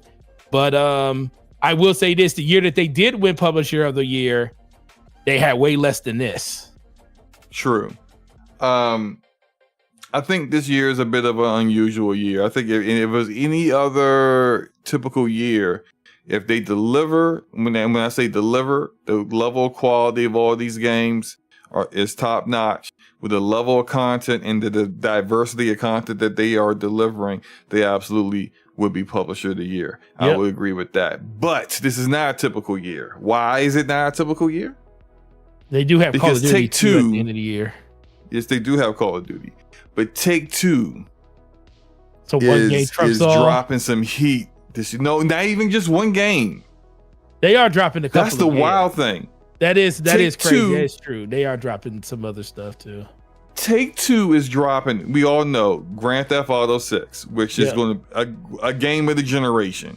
That game is more anticipated than Call of Duty. And Call of Duty is one of the most anticipated games every year. So you got GTA 6, where some people would say they're Publisher of the Year off the rip, because they know that game is going to be a game that is played by millions for the next for 2 years generations and years to come. Right. But you also got Mafia: The Old Country. Mm-hmm. They published that. You also have Borderlands 4 coming out this summer. They're publishing that. And you got Judas, Ken Levine's game. Yep. Ken Levine, whatever. So, and then in addition to Levine, in addition to like Call of Duty is an annual release. They also have WWE is an annual release. They got Civilization 7. I don't think is an annual release, but that's coming out this year. That's coming out this year. And NBA 2K, which is another annual release that makes a ish ton of money. But the point I'm making here is that this is a very unusual year for Take-Two. Yeah, it's a very unusual year for them, where they're releasing some very popular IP content, and it's not just GTA 6. And I understand that like what Xbox would be delivering would be more content, but would it be better content than all of these is what I question. I don't know. Judas is probably going to end up being a Game of the Year nominee. Yeah. So potentially Take-Two could have 2 Game of the Year nominees. It could be GTA 6 and Judas. And you got Borderlands 4, which is, for as looter shooter fans is royalty. It's going to have its community. It's going to make a lot of money, sell a lot of copies, and a lot of people will play it. And Mafia: The Old Country, which is kind of not like it's probably the lowest of those the games that would be anticipated, but people enjoy Mafia and have a high opinion of the IP. I just feel that there's more impact to what Take-Two could be delivering this year. And I kind of felt the same about like Sega last year. I felt like Sega was the best publisher last year based off of all the, like, you had Persona 3 Reload, you had Metaphor Refantasio, you had Sega was in their bag. They had an actually good Sonic game for once. Like they were in their bag last year. But I don't think I expect Sega to kind of be reloading right now. And I feel like Take-Two is delivering on everything they've been working on for such a long time. Like Ken Levine's game has gone through like multiple reboots. Right. Like it has been in development ever since BioShock Infinite. Think about how long BioShock Infinite has been out. Like this is highly, highly anticipated. So what are your thoughts about that? Take-Two, Xbox, what do you think? So what I think is going to happen if everything comes out great on both sides? Yeah. Let's say hypothetically, all the games Xbox is delivering are great, and Matt Booty is vindicated, and he's got the consistency that he is yet to deliver since he's been in that role, right? And then all Take-Two's games hits. Like, which one of them are Publisher of the Year? Wow. So the unfortunate thing is, or is it someone else that we're not talking about? No, it's going to probably be one of these two. It's going to be a close fight between these two. I honestly believe if everything falls the way it needs to fall. The unfortunate thing for Xbox is GTA is going to count for 3 games. especially if now this is the thing. Grand Theft Auto is when we say everything needs to be good, the level of good for Grand Theft Auto is astronomical. Like it takes like for us to say that like that will be a game of the year. It's going to be a game of the year conversation game anyway, but it's going to be something that is by far the best game that came out this year in most people's eyes for it to like kind of be where it needs to be just on a scale. But I still feel like with Xbox, like the scope of games that TQ has, you're right. They have some really big games coming out. They do have a lot of their games are going to be annual releases and stuff. So I don't think that's going to be held against them. But I do think when it compares to like Xbox, where every game is either a new IP or a new IP, or it's going to be a continuation of a franchise that hasn't been around for a while, like Fable, if that is the case. And we haven't seen Outer Worlds since 2017 or 2018 or whatever it was. No, it wasn't that long ago. What was it, 2020? Can't remember exactly when Outer Worlds came out. Outer Worlds came out 2019, I believe. 2019 or 2020. Yeah, 2019. So if that's the case, I still think Xbox will. Man, Grand Theft Auto's a beast, though. But I still will go with Xbox, honestly, because I feel like Xbox having a really good year in games where everything hits like it's supposed to hit, I think is more influential to the industry than what Take-Two will do, knowing that Grand Theft Auto is already going to be the game that's going to like stand above everything else. I do think Judith is going to be the game that's going to kind of break the scale. Now, if that game comes out and it's everything that people think it's going to be, all this goes out the window, because at that point, it's a game of the year nominee. It's a game of the year. Judas, if it comes out and beats what the level of expectations for that game, considering who the creator is I had high expectations for that game, bro. And if it wasn't who he is, I would say the expectations is too much. I agree, 100%. But that dude delivers. And when your last game is BioShock Infinite, and I know some people don't like it, but those people are in the smallest of smallest minorities. Rocks if you ain't like that game. Yeah, BioShock Infinite's fan freaking tastic.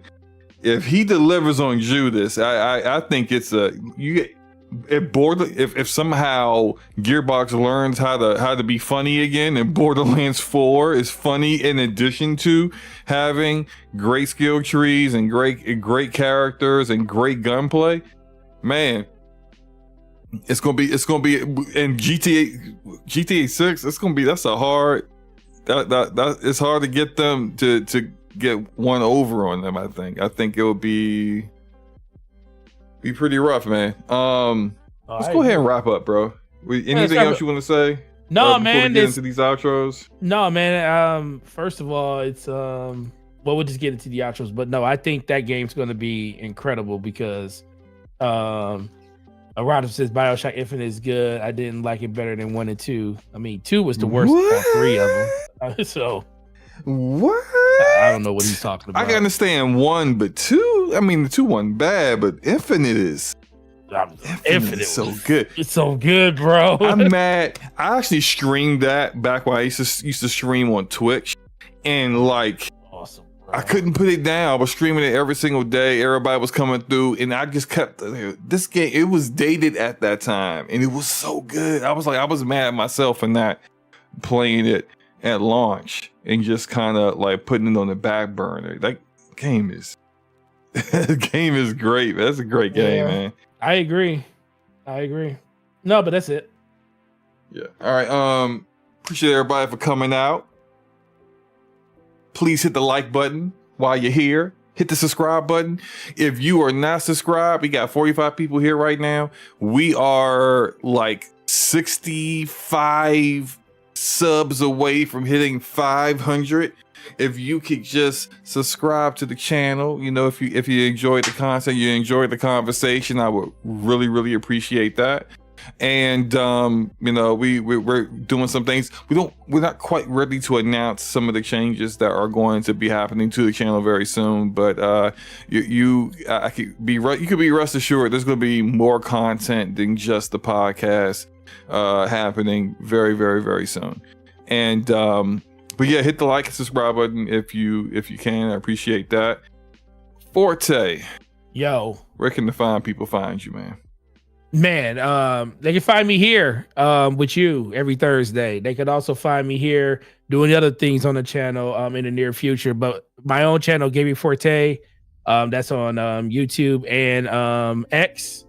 You can also check me out for the next couple months on IOP with the Iron Lords on Sundays. Going to be a great show with them this Sunday, talking about the developer direct and everything. So make sure you come check us out over there on Sunday at 1 p.m. on the Lord's Day. And once again, SloMo, awesome show, and always love doing this with you, man. Appreciate your hard work and everything you put into it.